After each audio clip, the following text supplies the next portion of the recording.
അങ്ങനെ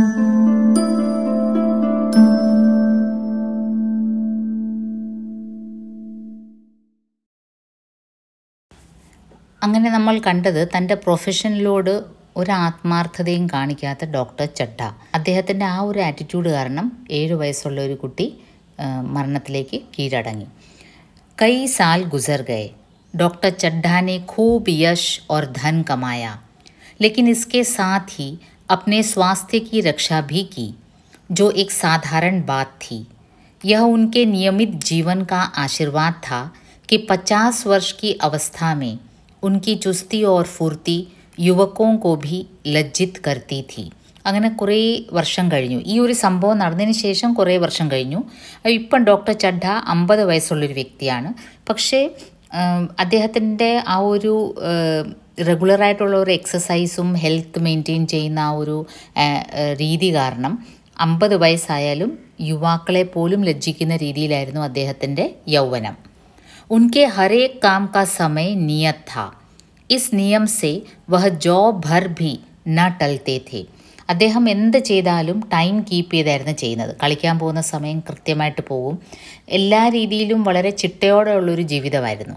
बहुधा लोग स्वास्थ्य के नियमों का पालन उस समय करते हैं जब रोगी हो जाते हैं. डॉक्टर चड्ढा उपचार और संयम का रहस्य खूब समझते थे.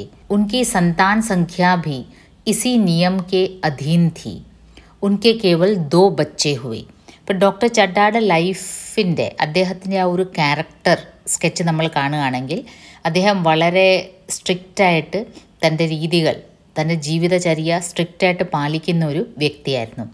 അതുകൊണ്ട് തന്നെ രോഗം വരുന്നതിന് മുമ്പ് തന്നെ അദ്ദേഹത്തിന് അറിയാമായിരുന്നു എക്സസൈസ് ചെയ്ത് തൻ്റെ ആരോഗ്യം നിലനിർത്തണം, എത്രമാത്രം അത്യാവശ്യമാണത് എന്ന് മാത്രമല്ല അദ്ദേഹത്തിന് സന്താൻ സംഖ്യ, തനിക്ക് എത്ര കുട്ടികൾ വേണം എന്ന രീതിയിലും അദ്ദേഹത്തിന് വ്യക്തമായ ധാരണ ഉണ്ടായിരുന്നു.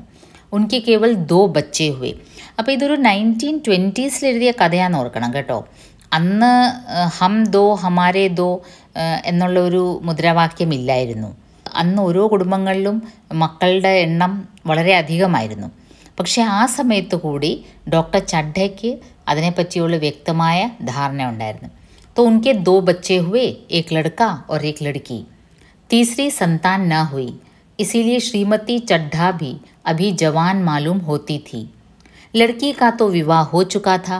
അപ്പോൾ ഡോക്ടർ ചഡ്ഡയ്ക്ക് ഒരു മോനും മോളുമായിരുന്നു. മോള് വിവാഹിതയായിരുന്നു. लड़का कॉलेज में पढ़ता था. वही माता पिता के जीवन का आधार था. शील और विनय का पुतला, बड़ा ही रसिक, बड़ा ही उदार, വിദ്യാലയ കാ ഗൗരവ്. ഡോക്ടർ ചഡ്ഡയുടെ മകനെ പറ്റി ഇനി അടുത്ത ക്യാരക്ടർ ഈ കഥയിൽ വരുന്നത് ഡോക്ടർ ചഡ്ഡയുടെ മകനാണ്. അദ്ദേഹത്തെ പറ്റി എന്താ പറയുന്നത്? മാതാപിതാക്ക് ജീവൻ കാ ആധാർ ഥ. ഡോക്ടർ ചഡ്ഡയ്ക്ക് ഒരു മകളും മകനും ഉണ്ടായിരുന്നു. മകള് വിവാഹിതയാണ്. അതിനുശേഷം ഈ മകനാണ് അവരുടെ ഏറ്റവും പെറ്റായിട്ട് വളരുന്നത്. ഷീൽ ഓർ വിനയ കാ പുത്ല ഥ. വളരെ നല്ല സ്വഭാവമായിരുന്നു ഈ കുട്ടിയുടെ. വിനയമുള്ള പയ്യനായിരുന്നു. ബഡാഹി രസിക്, എല്ലാവരോട്ടും വളരെ ജോളിയായിട്ട് പെരുമാറുന്ന. ബഡാഹി ഉദാർ, നല്ല സ്വഭാവമായിരുന്നു. ഡോക്ടർ ചഡ്ഡയുടെ നേരെ വിപരീതമായിരുന്നു. വിദ്യാലയ കാ ഗൗരവ്, യുവക് സമാജ് കി ശോഭ. അവൻ പഠിച്ചിരുന്ന സ്ഥലത്തും നല്ല പേരും പെരുമയും ഉണ്ടായിരുന്നു ഈ കുട്ടിക്ക്. മുഖമണ്ഡൽ സെ തേജ് കി ഛട്ടാസി നിക്കൽത്തി थी. ആജ് ഉസ്കി 20വീं സാൽ ഗിര थी. അപ്പം വർഷങ്ങൾക്ക് ശേഷം ഈ ഒരു എപ്പിസോഡ് നടക്കുന്നത് ഈ ഡോക്ടർ ചഡ്ഡയുടെ മകൻ്റെ 20ാമത്തെ ബർത്ത്ഡേ ആഘോഷമായിരുന്നു. ആ ഒരു ബർത്ത്ഡേ ആഘോഷത്തിലാണ് ഡോക്ടർ ചഡ്ഡയുടെ ജീവിതത്തിൽ ഒരു വലിയ സംഭവം നടക്കുന്നത്, ഒരു ഇൻസിഡൻറ്റ് നടക്കുന്നത്. സന്ധ്യ കാ സമയ था. हरी हरी घास पर कुर्सियाँ बिछी हुई थी. शहर के रईस और हुक्काम एक तरफ, कॉलेज के छात्र दूसरी तरफ बैठे भोजन कर रहे थे. ബിജ്ലി കെ പ്രകാശ് സെ സാരാ മൈതാൻ ജഗ്മഗാ രഹാ ഥ. അങ്ങനെ വളരെ ഓപ്പൺ എയറിൽ ഒരു വളരെ പ്രൗഢിയോടുകൂടിയുള്ളൊരു ബർത്ത്ഡേ പാർട്ടിയായിരുന്നു. കാരണം ഡോക്ടർ ചഡ്ഡയുടെ മകൻ്റെ 20ാമത്തെ ബർത്ത്ഡേ പാർട്ടിയാണ്. അപ്പോൾ കോളേജിലെ കുട്ടികൾ മകൻ്റെ ഫ്രണ്ട്സും വന്നിട്ടുണ്ട്. പിന്നെ ഡോക്ടർ ചഡ്ഡയുടെ വലിയ വലിയ പണക്കാരായ സുഹൃത്തുക്കൾ വന്നിട്ടുണ്ട്. छोटा सा प्रहसन खेलने की तैयारी थी.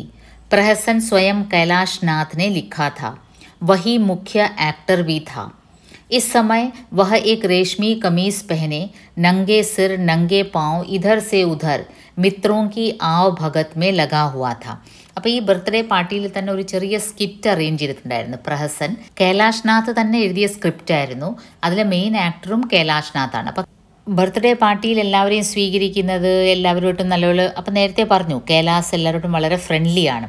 അപ്പോൾ ഈ ഫ്രണ്ട്സിനെ എല്ലാം സ്വീകരിക്കുന്ന ഒരു തിരക്കിലായിരുന്നു കൈലാസ്. कोई पुकारता कैलाश जरा इधर आना, कोई उधर से बुलाता कैलाश क्या उधर ही रहोगे. सभी उसे छेड़ते थे, चुहलें करते थे. बेचारे को ज़रा दम मारने का अवकाश न मिलता था. കൈലാഷ് എല്ലാവരോടും വളരെ ഫ്രണ്ട്ലി ആയത് കാരണം പാർട്ടിയിൽ കുറച്ച് ഫ്രണ്ട്സ് അങ്ങോട്ട് വിളിക്കുന്ന ഇങ്ങോട്ട് വിളിക്കുന്ന എല്ലാം കൊണ്ടും കൈലാഷ് വളരെ ബിസി ആയിരുന്നു അന്ന്. सहसा एक रमणी ने उसके पास आकर पूछा, क्यों कैलाश तुम्हारे सांप कहाँ हैं, जरा मुझे दिखा दो. പാർട്ടിയിൽ തന്നെ ഒരു യുവതി, ഒരു സുന്ദരിയായ യുവതി കൈലാഷിൻ്റെ അടുത്ത് വന്നിട്ട് ചോദിക്കുകയാണ്, കൈലാഷിൻ്റെ പാമ്പുകൾ എവിടെ. ഇത് ഈ കഥയിലൊരു വളരെ വിചിത്രമായ എനിക്ക് തോന്നിയ കാര്യമാണ്. ഈ നമ്മൾ നായ്ക്കളെയും പൂച്ചയും ഒക്കെ വളർത്തുന്ന പോലെ പാമ്പും ഒരു പെറ്റ് ആനിമലായിട്ട് വളർത്താമായിരുന്നു ആ കാലഘട്ടത്തിൽ എന്നൊരു പുതിയ അറിവാണ്. അപ്പോൾ ഈ കൈലാഷിന് അങ്ങനെ പാമ്പുകളെ ഒരുമിച്ച് വളർത്തുന്ന ഒരു സ്വഭാവം ഉണ്ടായിരുന്നു. ഈ രമണി വന്ന് ചോദിക്കുകയാണ്, എന്താണ് രമണി എന്ന് പറയുമ്പോൾ ഒരു സുന്ദരിയായ പെൺകുട്ടി വന്ന് ചോദിക്കുകയാണ് ആ പാമ്പുകൾ എവിടെയെന്ന്. कैलाश ने उससे हाथ मिलाकर कहा, मृणालिनी इस वक्त क्षमा करो, कल दिखा दूंगा. അപ്പോൾ കൈലാഷ് ആ പെൺകുട്ടിയോട് പറയും, മൃണാലിനിയാണ് പെൺകുട്ടിയുടെ പേര്. ഈ പേരുകൾ ഓർത്തിരുന്നേരെ ഡോക്ടർ ചഡ്ഡായുടെ മകൻ കൈലാഷ്, 20 വയസ്സ്. കൈലാഷിൻ്റെ ഫ്രണ്ടാണ് മൃണാലിനി. അപ്പോൾ കൈലാഷ് പറയും, മൃണാലിനി ഇസ് വക്ത് ക്ഷമാ കറോ, കൽ ദിഖാ ദൂങ്ക. ഇപ്പോൾ പാർട്ടി ടൈം അല്ലേ, നാളെ കാണിക്കാം. मृणालिनी ने आग्रह किया, जी नहीं, तुम्हें दिखाना पड़ेगा, मैं आज नहीं मानने की, तुम रोज़ कल कल करते हो. അപ്പം മൃണാലിനി അങ്ങ് ശാഠ്യം പിടിക്കാൻ തുടങ്ങും. ഞാൻ എപ്പോൾ ചോദിച്ചാലും കൈലാഷ് നാളെ കാണിക്കാം എന്ന് പറയും. എനിക്ക് ഇന്ന് തന്നെ ആ പാമ്പുകളെ കാണണം. मृणालिनी और कैलाश दोनों सहपाठी थे और एक दूसरे के प्रेम में पगे हुए. कैलाश को सांपों को पालने, खिलाने और नचाने का शौक था. ഇവർ രണ്ടുപേരും ക്ലാസ്മേറ്റ്സ് ആയിരുന്നു. കൈലാഷിന് പാമ്പുകളുണ്ട്, പാമ്പുകളെ വളർത്തുന്നത്, അതിൻ്റെ എല്ലാ കാര്യങ്ങളും ചെയ്യുന്നത് അത് മൃണാലിനിക്കറിയാം. പക്ഷേ ഇതുവരെ മൃണാലിനി അത് കണ്ടിട്ടില്ല. तरह तरह के सांप पाल रखे थे. उनके स्वभाव और चरित्र की परीक्षा करता रहता था. थोड़े दिन हुए उसने विद्यालय में सांपों पर एक मार्के का व्याख्यान दिया था. सांपों को नचाकर दिखाया भी था. കുറച്ച് നാൾ മുമ്പ് അവർ പഠിക്കുന്ന സ്ഥലത്ത് കൈലാഷ് തൻ്റെ പാമ്പുകളുടെ ഒരു പ്രദർശനം വരെ നടത്തിയിരുന്നു. പാമ്പുകളെപ്പറ്റി ആധികാരികമായി കൈലാഷ് അന്ന് അവിടെ പറയുകയുണ്ടായി. प्राणी शास्त्र के बड़े बड़े पंडित भी यह व्याख्यान सुनकर दंग रह गए थे. यह विद्या उसने एक बड़े सपेरे से सीखी थी. അന്ന് വളരെ പ്രമുഖരായ സുവോളജിസ്റ്റുകളെല്ലാം ആ ഫംഗ്ഷൻ ഉണ്ടായിരുന്നു. അവർ പോലും ഞെട്ടിപ്പോയി ഈ കുട്ടിയുടെ പാമ്പുകളെ പറ്റിയുള്ള ഒരു അറിവ് കണ്ടിട്ട്. ഇത് എവിടെ നിന്നാണ് കൈലാഷിന് കിട്ടിയത് ഈ അറിവ്? ഒരു സപേരയിൽ നിന്നാണ് കൈലാഷിന് ഈ അറിവെല്ലാം കിട്ടിയത്. സപേര ആരാണ്? ഈ ട്രഡീഷണലി പാമ്പുകളെ കൊണ്ട് നടക്കുന്ന ആൾക്കാരില്ലേ, അവരിൽ നിന്നാണ് ഈ കൈലാഷിന് ഈ പാമ്പുകളെ പറ്റി ഇത്രയും ഡീപ്പായിട്ടുള്ള നോളജ് കിട്ടിയത്. सांपों की जड़ी बूटियाँ जमा करने का उसे मरज था. इतना पता भर मिल जाए कि किसी व्यक्ति के पास कोई अच्छी जड़ी है, फिर उसे चैन न आता था. उसे लेकर ही छोड़ता था. यही व्यसन था. ഇതായിരുന്നു കൈലാഷിൻ്റെ വ്യസൻ. വ്യസൻ മീൻസ് അതിൻ്റെ ഹാബിറ്റ്. എവിടുന്നേലും കൈലാഷ് അറിയാണ് ആരുടെയും കയ്യിൽ ഒരു നല്ല പാമ്പുകളുടെ വിഷം മാറാനുള്ള ഔഷധം ഉണ്ടെങ്കിൽ അറിയുകയാണെങ്കിൽ കൈലാഷ് അവിടെ പോയി എടുക്കും. इस पर हज़ारों रुपये फूंक चुका था. मृणालिनी कई बार आ चुकी थी, पर कभी सांपों को देखने के लिए इतनी उत्सुक न हुई थी. कह नहीं सकते आज उसकी उत्सुकता सचमुच जाग गई थी, या वह कैलाश पर अपने अधिकार का प्रदर्शन करना चाहती थी, पर उसका आग्रह बेमौका था. മൃണാലിനിക്ക് പാമ്പുകൾ കാണണമെന്ന് വളരെയധികം ആഗ്രഹമുണ്ടായിരുന്നോ, അതോ നാട്ടുകാരുടെ മുമ്പിൽ, ആ പാർട്ടിയിലുള്ളവരുടെ മുമ്പിൽ തനിക്ക് കൈലാഷിൻ്റെ മുകളിലുള്ള ആ ഒരു പ്രഭാവം, ഇൻഫ്ലുവൻസ് അത് കാണിക്കാൻ വേണ്ടിയായിരുന്നോ എന്തായാലും കൊള്ളാം, മൃണാലിനി പാമ്പുകളെ ആ സമയത്ത് തന്നെ കാണണമെന്ന് ശാഠ്യം പിടിക്കാൻ തുടങ്ങി. ഓർ ഉസ്കാ ആഗ്രഹ ബേ മോക്കാ ഥാ, എന്തായാലും അവരുടെ ആ ഒരു ആഗ്രഹം, മൃണാലിനിയുടെ ആഗ്രഹം ബേ മോക്കാ ഥാ. ബേ മോക്ക എന്ന് വെച്ചാൽ ഉചിതമല്ലായിരുന്നു, അനുചിതമായിരുന്നു. उस कोठरी में कितनी भीड़ लग जाएगी, भीड़ को देखकर सांप कितने चौंकेंगे और रात के समय उन्हें छेड़ा जाना कितना बुरा लगेगा. इन बातों का उसे ज़रा भी ध्यान न आया. അവിടെ വളരെയധികം ജനക്കൂട്ടം ഉണ്ടായിരുന്നു, കാരണം ഒരു ബർത്ത്ഡേ പാർട്ടിയാണ്, രാത്രി സമയമാണ്. അപ്പോൾ ഈ സമയത്ത് പാമ്പുകളെ ഡിസ്റ്റർബ് ചെയ്യുന്നത് കൈലാഷിനറിയാം അത് ഉചിതമല്ലെന്ന്, കാരണം കൈലാഷിന് പാമ്പുകളുടെ സ്വഭാവം നല്ലപോലെ അറിയാം. പക്ഷേ മൃണാലിനിക്ക് ഇതിനെപ്പറ്റിയുള്ള അറിവില്ല. മൃണാലിനി ശാഠ്യം പിടിക്കാൻ തുടങ്ങും. കൈലാഷിനെ കഹാ, नहीं कल ज़रूर दिखा दूंगा, इस वक्त अच्छी तरह दिखा भी तो न सकूँगा, कमरे में तिल रखने को भी जगह न मिलेगी. അപ്പോൾ കൈലാഷ് പിന്നെയും പറയും, നോക്കൂ നാളെ ഞാൻ കാണിക്കാം, ഈ സമയത്ത് ശരിക്ക് കാണിക്കാനും പറ്റില്ല പാമ്പുകളെ, കാരണം ഇത്രയും ജനങ്ങൾ നിൽക്കുകയാണ്. ഏക് മഹാശയനെ ഛേഡ് കർ കഹാ, ദിഖാ ക്യോ നഹീ ദേത്തെ, ജറാ സി ബാത് കെ ലിയെ ഇത്തനാ ടാൽ മട്ടോൾ കർ രഹേ ഹോ, മിസ് ഗോവിന്ദ് ഹർഗിസ് ന മാന്ന, ദേഖേ കേസെ നഹീ ദിഖാത്തെ. അപ്പോൾ ഒരു വ്യക്തി അതിനെ ഒന്നുകൂടെ ഒന്ന് എരികയറ്റാൻ വേണ്ടി പറയും, എന്താ ഇത്ര ജാട കാണിക്കുന്നത്, കാണിച്ചുകൂടെ ആ കുട്ടി ഇതാ മിസ് ഗോവിന്ദ്. അപ്പം മൃണാലിനി ഗോവിന്ദ് എന്നായിരിക്കും ഫുൾ നെയിം, അതുകൊണ്ടാണ് മിസ് ഗോവിന്ദ് എന്ന് വിളിക്കുന്നത്. മിസ് ഗോവിന്ദ് ഇത്രയും ആഗ്രഹിച്ച് പറയുന്നതല്ലേ, ഒന്ന് കാണിച്ചുകൂടെ, എന്തിനാ ഇത്ര ജാട കാണിക്കുന്നത് എന്നൊരാൾ എരികേറ്റി പറയും. दूसरे महाशय ने और रद्दा चढ़ाया, मिस गोविंद इतनी सीधी और भोली हैं, तभी आप इतना मिजाज करते हैं, दूसरे सुंदरी होती तो इसी बात पर बिगड़ खड़ी होती. അപ്പം വേറൊരാൾ ഒന്നുകൂടെ ഈ കാര്യങ്ങൾ കൊഴിപ്പിക്കാൻ വേണ്ടി പറയും, മിസ് ഗോവിന്ദ് ഒരു പാവമായിട്ടല്ലേ, വേറെ പെണ്ണുങ്ങൾ വല്ലതും ആയിരുന്നെങ്കിൽ ഇപ്പം കണ്ടേനെ. तीसरी साहब ने मजाक उड़ाया, अजी बोलना छोड़ देती, भला कोई बात है, इस पर आपका दावा है कि मृणालिनी के लिए जान हाजिर है. അപ്പം മൂന്നാമത്തെ വ്യക്തി പറയും, ഓ വേറെ പെൺകുട്ടികളായിരുന്നെങ്കിൽ എന്താ ഇവനോട് പിന്നെ മിണ്ടുകയില്ലായിരുന്നു, എന്നിട്ട് ഇവൻ എന്താണ് മൃണാലിനിക്ക് വേണ്ടി ജീവൻ കൊടുക്കുമെന്ന് പലപ്പോഴും പറഞ്ഞു കിടക്കും. പക്ഷേ ഈ മിസ് ഗോവിന്ദ് മൃണാലിനി പറഞ്ഞ ഒരു ചെറിയ റിക്വസ്റ്റ് പോലും ഇവന് സാധിച്ചു കൊടുക്കുന്നില്ല. മൃണാലിനി ദേഖാ कि ये शोहदे उसे रंग पर चढ़ा रहे हैं, तो बोली आप लोग मेरी वकालत ना करें, मैं खुद अपनी वकालत कर लूँगी, मैं इस वक्त सांपों का तमाशा नहीं देखना चाहती, चलो छुट्टी हुई. അപ്പം മൃണാലിനി ഒരു വളരെ വൈസ് ഡിസിഷൻ എടുക്കും, പറയും മൃണാലിനി നോക്കുമ്പം ജനങ്ങൾ അവരുടെ റിലേഷൻഷിപ്പിനെ വെറുതെ ഒരു ജോക്കായി മാറ്റുകയാണ്, ഒരു ടോപ്പിക്കാക്കി മാറ്റുകയാണ്. അപ്പം മൃണാലിനി ആ ഒരു കോൺവെർസേഷൻ അവിടെ നിർത്താൻ വേണ്ടി പറയും, നിങ്ങളിത് എൻ്റെ കാര്യത്തിൽ ഇടപെടണ്ട, എനിക്ക് വേണ്ടി വക്കാലത്ത് പിടിക്കണ്ട, എനിക്ക് എൻ്റെ കാര്യം നോക്കാൻ അറിയാം, എനിക്ക് പാമ്പുകളെ കാണിയേ വേണ്ട. ടോപ്പിക് അവിടെ അവസാനിച്ചു. इस पर मित्रों ने ठट्टा लगाया. एक साहब बोले, देखना तो आप सब कुछ चाहें पर दिखाए भी तो. അപ്പോൾ ഈ ആൾക്കാർ പിന്നെയും വിടുന്നില്ല. ഒരാൾ പറയാണ്, ഇല്ല മാഡത്തിന് കാണണമെന്ന് ആഗ്രഹമുണ്ട്, പക്ഷേ ഇയാൾ കാണിക്കാൻ ആവുമ്പോഴല്ലേ കാണുന്നത്. कैलाश को मृणालिनी की झेंपी हुई सूरत को देखकर मालूम हुआ कि इस वक्त उनका इनकार वास्तव में उसे बुरा लगा है. ज्यों ही प्रीति बोझ समाप्त हुआ और गाना शुरू हुआ, उसने मृणालिनी और अन्य मित्रों को सांपों के दरबे के सामने ले जाकर महुअर बजाना शुरू किया. ആ സമയത്ത് മൃണാലിനിയുടെ ആ ഒരു ഫേഷ്യൽ എക്സ്പ്രഷൻ കണ്ട് ശരിക്കും കൈലാഷിന് മനസ്സിലായി മൃണാലിനിക്ക് നല്ല ഫീൽ ചെയ്തിട്ടുണ്ടെന്ന്, കാരണം ആൾക്കാരൊക്കെ ഇങ്ങനെ കളിയാക്കുന്നു.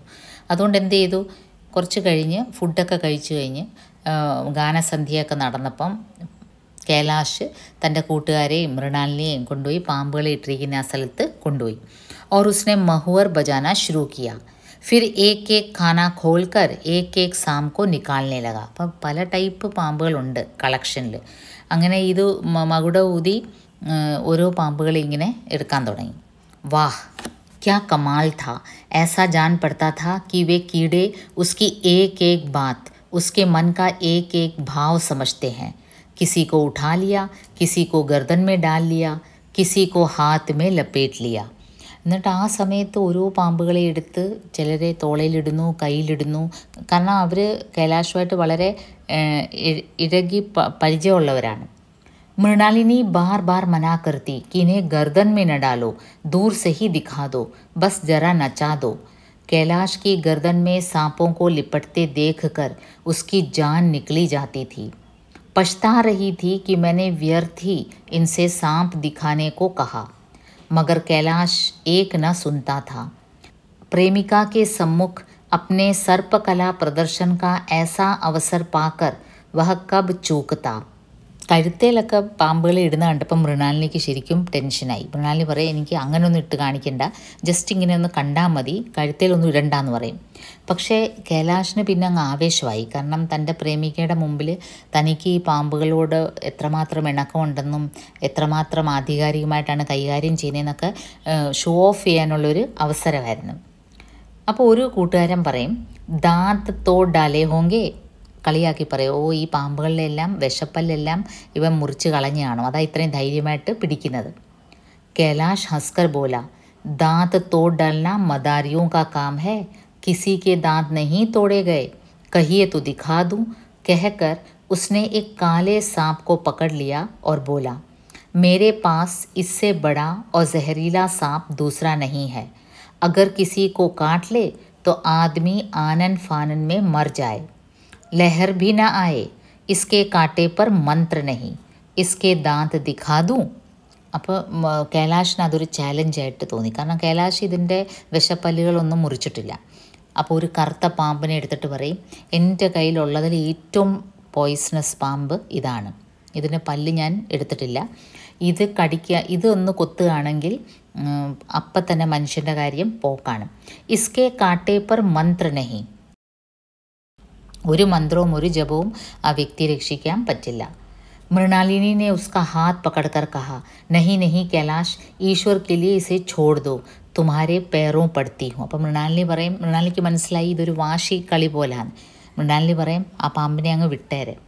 इस पर एक दूसरे मित्र बोले, मुझे तो विश्वास नहीं आता, लेकिन तुम कहते हो तो मान लूँगा. അപ്പോൾ അടുത്ത് നിൽക്കുന്നവർ പിന്നെയും അങ്ങ് ഈസേറ്റാണ് പറയണ, എനിക്ക് വിശ്വാസം വരുന്നില്ല. എന്താണ് വിശ്വാസം വരാത്തത്? ഇവൻ്റെ ഈ പാമ്പിൻ്റെ ഈ സർപ്പത്തിൻ്റെ പല്ല് ഇളക്കിയിട്ടില്ല എന്നുള്ളത് വിശ്വാസം വരുന്നില്ല. कैलाश ने सांप की गर्दन पकड़कर कहा, नहीं साहब, आप आँखों से देख कर मानिए, दांत तोड़कर वश में किया तो क्या, सांप बड़ा समझदार होता है. अगर उसे विश्वास हो जाए कि इस आदमी से मुझे कोई हानि न पहुँचेगी तो वह उसे हरगिज न काटेगा. അപ്പോൾ കൈലാഷ് പിന്നെയും അത് എക്സ്പ്ലെയിൻ ചെയ്യാൻ, ഉസ്നെ സാപ് കി ഗർദൻ പകടക്കർ, ആ പാമ്പിനെ, കറുത്ത പാമ്പിനെ, ഏറ്റവും വിഷമുള്ള പാമ്പിൻ്റെ കഴുത്തിൽ പിടിച്ചിട്ട് പറയാണ്, നിങ്ങൾ കണ്ണുകൊണ്ട് കണ്ടേരെ, നോക്കിക്കോ, ദാന്ത് തോड़कर वश में किया तो क्या, सांप बड़ा समझदार होता है.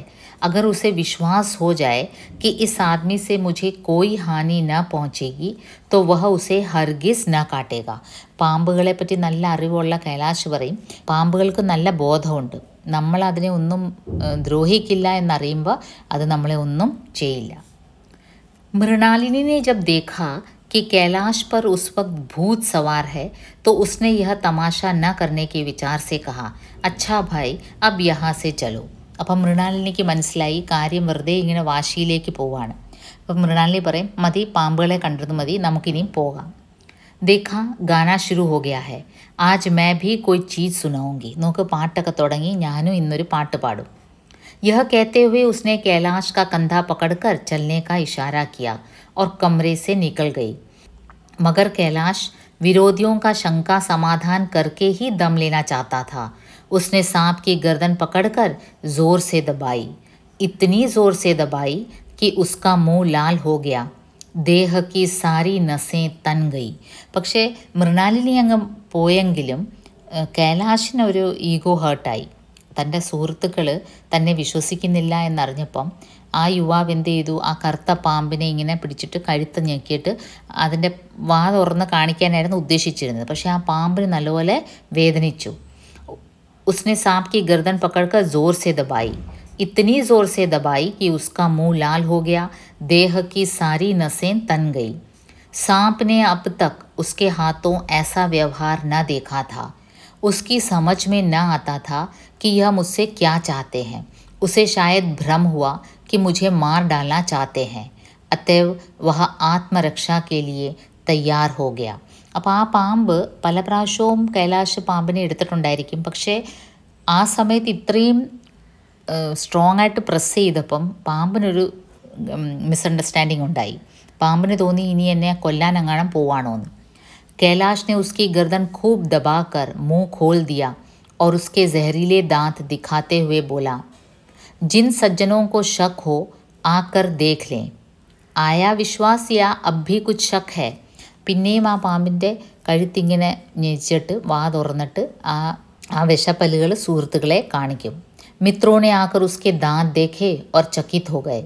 प्रत्यक्ष प्रमाण के सामने संदेह को स्थान कहाँ. मित्रों का शंका निवारण करके कैलाश ने सांप की गर्दन ढीली कर दी और उसे ज़मीन पर रखना चाहा. पर वह काला गेहूवन क्रोध से पागल हो रहा था. അപ്പോൾ കഴുത്തിങ്ങനെ ഞെരിച്ചപ്പോൾ ആ പാമ്പിന് നല്ല വേദനിച്ച് കാണും. ഇങ്ങനെ തുറന്ന് വിഷപ്പല്ലൊക്കെ കാണിച്ചു. ഫ്രണ്ട്സിനൊക്കെ പ്രൂഫ് കണ്ടു. ഫ്രണ്ട്സൊക്കെ കൺവിൻസ്ഡായി. ഇനി ആ പാമ്പിനെ താഴേക്ക് ഇറക്കാൻ നോക്കും. ആ കൈ അല്പം ലൂസാക്കി കൈലാഷ് പാമ്പിൻ്റെ കഴുത്തിൽ നിന്ന്. അപ്പോൾ പാമ്പിനങ്ങ് ദേഷ്യം വന്ന്, കാരണം നല്ല വേദനിച്ച് കാണും. गर्दन नरम पड़ते ही उसने सिर उठाकर कैलाश की उंगली में ज़ोर से काटा और वहाँ से भागा. കിട്ടിയ ചാൻസിന് പാമ്പ് കൈലാഷിൻ്റെ വിരലിൽ നല്ല പോലെ കൊത്തിയിട്ട് അവിടുന്ന് അങ്ങ് ഓടിയങ്ങ് പോയി.